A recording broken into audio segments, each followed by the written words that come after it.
Assalamualaikum warahmatullahi wabarakatuh. Semoga kalian selalu dalam keadaan sehat walafiat. Pada kesempatan kali ini, saya akan mempresentasikan materi psikolinguistik yang berjudul pemerolehan bahasa. Istilah pemerolehan dipakai untuk padanan istilah dalam bahasa Inggris acquisition, yaitu proses penguasaan bahasa yang dilakukan oleh anak secara natural pada waktu dia belajar bahasa ibunya atau native language. Istilah ini berbeda dari istilah pembelajaran yang merupakan padanan dari istilah bahasa Inggris learning. Jadi istilah pemerolehan dan pembelajaran bahasa itu berbeda. Manusia, dimanapun berada, pasti akan dapat menguasai atau lebih tepatnya memperoleh bahasa, asalkan ia tumbuh dalam sebuah masyarakat. Proses pemerolehan ini merupakan suatu hal yang kontroversial di antara para ahli bahasa. Mereka mempermasalahkan apakah pemerolehan itu bersifat nurture atau nature. Mereka yang menganut aliran behaviorisme mengatakan bahwa pemerolehan bahasa itu bersifat nurture, yakni pemerolehan itu ditentukan oleh alam lingkungan. Menurut aliran ini, manusia dilahirkan dengan suatu tabula rasa, yakni semacam piring kosong tanpa apapun. Piring ini kemudian diisi oleh alam sekitar, termasuk bahasanya. Jadi, pengetahuan apapun yang kemudian diperoleh oleh manusia itu semata-mata berasal dari lingkungannya. Pelopor teori behaviorisme ini adalah seorang psikolog dari Universitas Harvard, yaitu Skinner. Teori tersebut diperoleh dari sebuah penelitian terhadap seekor tikus. Proses yang dinamakan operant conditioning ini melatih tikus untuk memperoleh makanan dengan menekan sebuah pedal. Berkali-kali hal ini dilakukan sehingga akhirnya tikus tadi tahu dari kebiasaan tersebut bahwa kalau dia ingin makan, dia harus menekan pedal itu. Setelah tikus tadi menguasai cara ini, ditambahkan lagi cara lain. Kali ini dinyalakanlah sebuah lampu. Tikus hanya akan memperoleh makanan bila pedal itu diinjak sementara lampunya berkedip-kedip. Akhirnya, tikus itu pun dapat memahaminya dan hanya menginjak pedal pada saat lampu berkedip-kedip. Kemudian prosesnya dipersulit lagi. Tikus hanya akan memperoleh makanan bila dia menekan 2 kali sementara lampu berkedip. Tikus pun dapat memenuhi persyaratan ini setelah melalui proses mencoba dan kemudian keliru atau trial and error. Dari eksperimen terhadap tikus tadi, Skinner menyimpulkan bahwa pemerolehan pengetahuan termasuk pemakaian bahasa didasarkan pada adanya stimulus, kemudian diikuti oleh respon.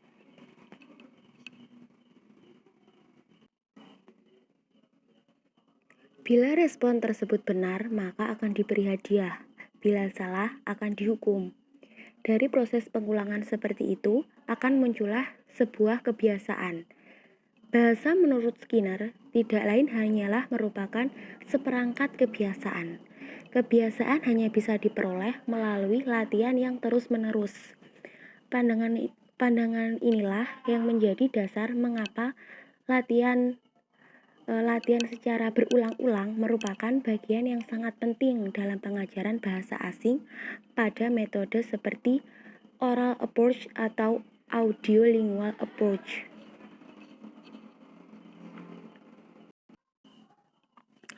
Lalu pada tahun 1959, Chomsky menulis sebuah resensi yang menyerang teori Skinner atau membantah teori Skinner. Pada dasarnya, Chomsky berpandangan bahwa pemerolehan bahasa itu bukan didasarkan pada nurture, tetapi pada nature. Anak memperoleh kemampuan untuk berbahasa seperti dia memperoleh kemampuan untuk berdiri, merangkak, berjalan, dan sebagainya. Anak tidak dilahirkan sebagai piring kosong atau tabula rasa, tetapi ia telah dibekali dengan sebuah alat di dalam otaknya yang dinamakan piranti pemerolehan bahasa atau biasa disebut Language Acquisition Device atau LAD.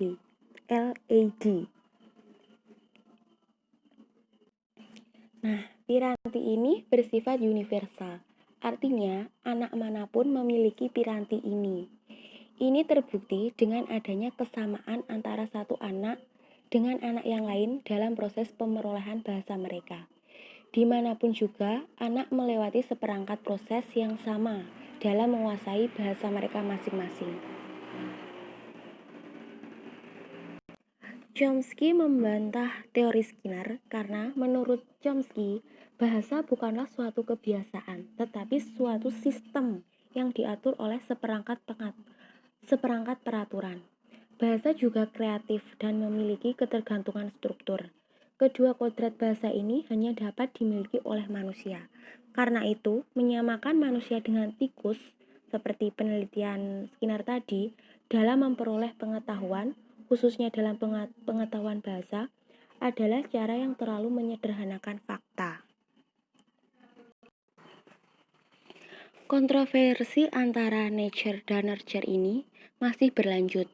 Meskipun sebagian besar linguis kini lebih percaya bahwa pandangan Chomsky ini lebih masuk akal atau lebih mendekati kebenaran, namun teori nurture ini tidak bisa dikesampingkan begitu saja. Contohnya, meskipun Tarzan itu anak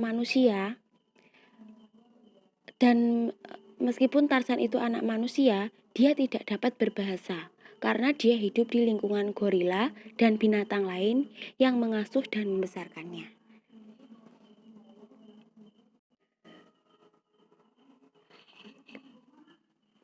Dari gambaran tersebut, sebenarnya baik nature maupun nurture diperlukan untuk pemerolehan bahasa.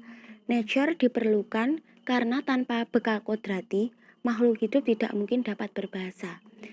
Nurture juga diperlukan karena tanpa adanya input dari alam sekitar, bekal yang kodrati itu tidak akan bisa terwujud.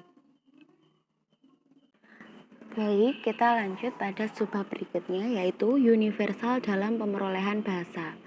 Dari berbagai macam universal serta proses pemerolehan bahasa seperti digambarkan pada materi sebelumnya, tampak bahwa pemerolehan bahasa seorang anak berkaitan erat dengan konsep universal. Nah, konsep universal ini dibagi menjadi dua. Yang pertama ada universal pada komponen fonologi, dan yang kedua adalah universal pada komponen sintaktik dan semantik. Yang pertama adalah universal pada komponen fonologi. Menurut Roman Jakobson, pemerolehan bunyi berjalan selaras dengan kodrat bunyi itu sendiri. Bunyi pertama yang keluar waktu anak mulai berbicara adalah kontras antara konsonan dan vokal. Dalam hal vokal, hanya bunyi A, I, dan U yang akan keluar terlebih dahulu. Dari ketiga bunyi tersebut, A akan keluar lebih dulu daripada I ataupun U. Mengapa demikian? Sebabnya adalah bahwa ketika bunyi ini membentuk apa yang dia namakan sistem vokal minimal. Bahasa di belahan dunia manapun pasti memiliki minimal 3 vokal tersebut. Dari 3 bunyi ini, bunyi A lah yang paling mudah diucapkan. Mengenai konsonan, Jakobson mengatakan bahwa kontras pertama yang muncul adalah oposisi antara bunyi oral dengan bunyi nasal, yaitu P dan B serta M dan N. Dan kemudian disusul oleh kontras antara bilabial dengan dental, yaitu P dan T. Sistem kontras ini dinamakan sistem konsonantal minimal. Komponen sintaktik dan semantik ini memiliki derajat keuniversalan yang lebih rendah. Nah, pada komponen sintaktik dan semantik, yang pertama akan dibahas adalah komponen sintaktik. Dalam komponen sintaktik ini, ada pola-pola kalimat yang diperoleh secara universal. Anak dimanapun juga pasti memulai dengan ujaran yang berupa satu kata. Kemudian berkembang menjadi 2 kata, setelah itu 3 kata atau lebih. Anak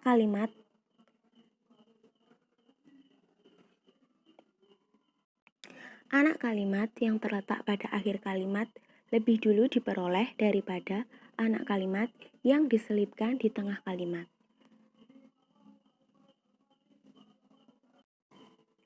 Dari segi morfologi, pada umumnya anak menguasai nominal lebih awal dan serta lebih banyak daripada menguasai verbal.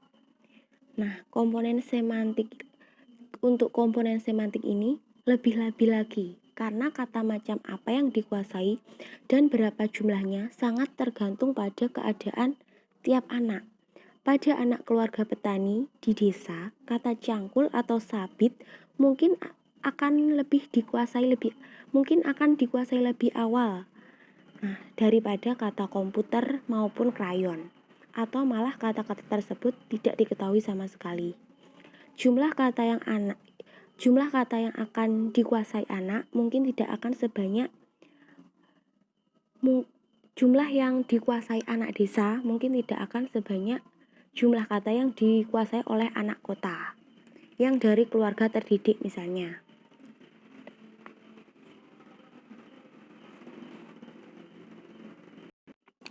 Sebenarnya dalam komponen sintaktik dan semantik ini masih banyak hal yang belum terjawab dan masih banyak juga yang masih menjadi kontroversial.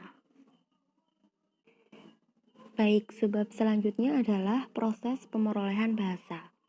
Meskipun dengan landasan filosofis yang mungkin berbeda-beda, pada umumnya kebanyakan ahli kini berpandangan bahwa anak dimanapun mereka berada akan memperoleh bahasa ibunya dengan memakai strategi yang sama. Kesamaan tersebut dilandasi oleh pandangan mentalistik yang menyatakan bahwa anak telah dibekali dengan bekal kodrati pada saat dilahirkan. Di samping itu, dalam bahasa juga terdapat konsep universal, sehingga anak secara mental telah mengetahui kodrat-kodrat yang universal ini. Yang pertama akan kita bahas adalah pemerolehan dalam bidang fonologi. Pada waktu anak dilahirkan, ia hanya memiliki sekitar 20% dari otak dewasanya.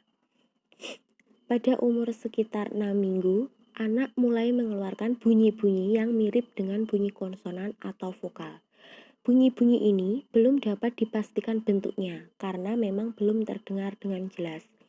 Proses mengeluarkan bunyi-bunyi seperti itu dinamakan cooing atau bahasa Indonesianya dekutan.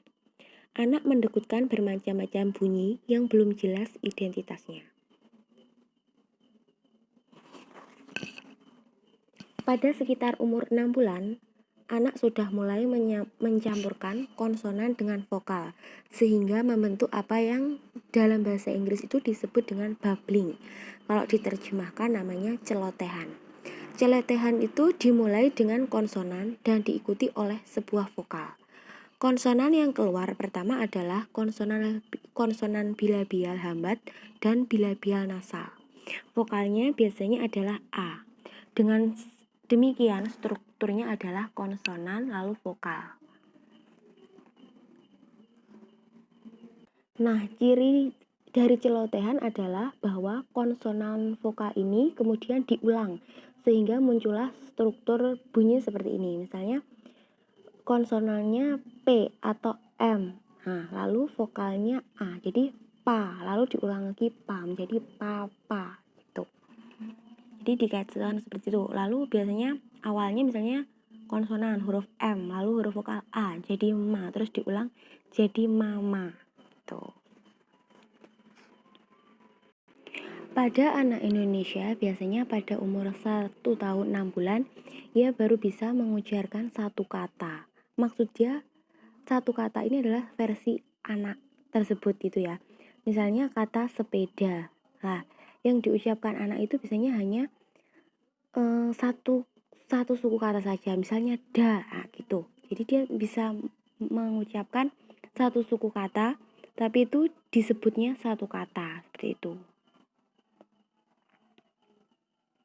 Nah, tapi kalau untuk anak-anak barat itu biasanya umur 1 tahun dia sudah bisa mengucapkan satu kata, karena di barat di barat itu kata-katanya lebih pendek. Misalnya makan gitu ya kalau Indonesia, kalau di barat hanya eat. Nah, dia itu kan hanya satu kata, jadi lebih mudah. Nah, patokan tahun ini sifatnya relatif untuk setiap anak karena pasti pemerolehan bahasa ini pasti akan tergantung dengan faktor neurologis dan faktor biologisnya. Oke, selanjutnya adalah pemerolehan dalam bidang sintaksis. Dalam bidang sintaksis, anak memulai berbahasa dengan mengucapkan satu kata atau bagian kata. Kata ini bagi anak sebenarnya adalah kalimat penuh. Tetapi karena dia belum dapat mengatakan lebih dari satu kata, dia hanya mengambil satu kata dari seluruh kalimat itu. Misalnya, seorang anak akan ingin mengatakan kalimat Dodi mau bubuk.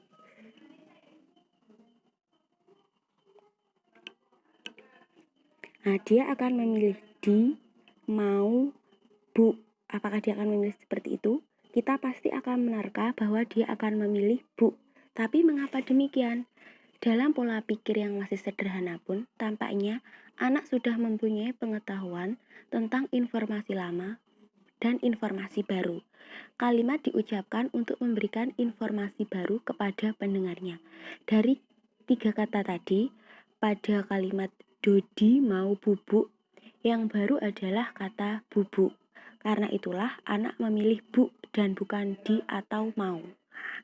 Dengan singkat dapat dikatakan bahwa dalam ujaran yang dinamakan ujaran satu kata atau USK, disingkat USK, anak tidak sembarangan saja memilih kata itu. Dia akan memilih kata yang memberikan sebuah informasi baru. Selanjutnya adalah ujaran dua kata. Sekitar umur 2 tahun, anak mulai mengeluarkan ujaran dua kata atau selanjutnya disingkat UDK. Anak mulai dengan dua kata yang diselingi jeda sehingga seolah-olah dua kata itu terpisah.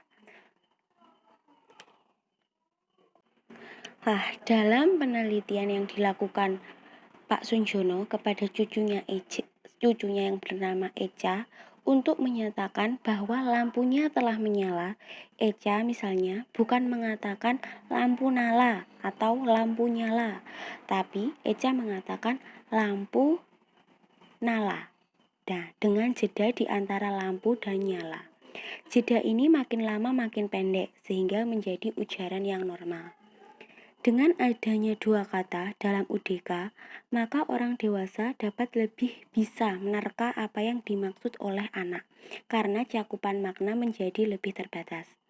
Kalau kita mendengar anak mengatakan lampu nala, seperti contoh tadi, kita lebih bisa menerka apa yang dimaksud anak, daripada kalau kita hanya mendengar lampu atau nala saja.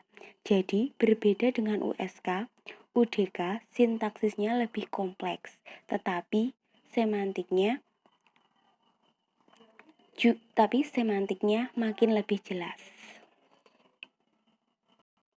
Nah, tadi saya sudah menjelaskan mengenai pemerolehan bahasa pada bidang fonologi dan pemerolehan bahasa pada bidang sintaksis.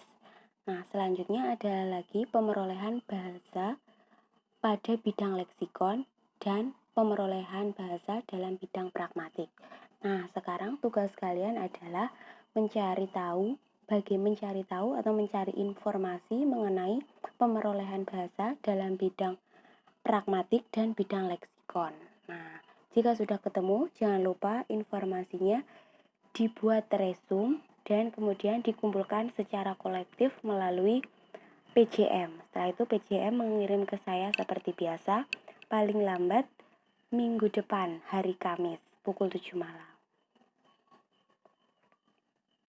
Oke, sampai di sini dulu materi yang bisa saya berikan. Atas kurang lebihnya saya mohon maaf. Assalamualaikum warahmatullahi wabarakatuh.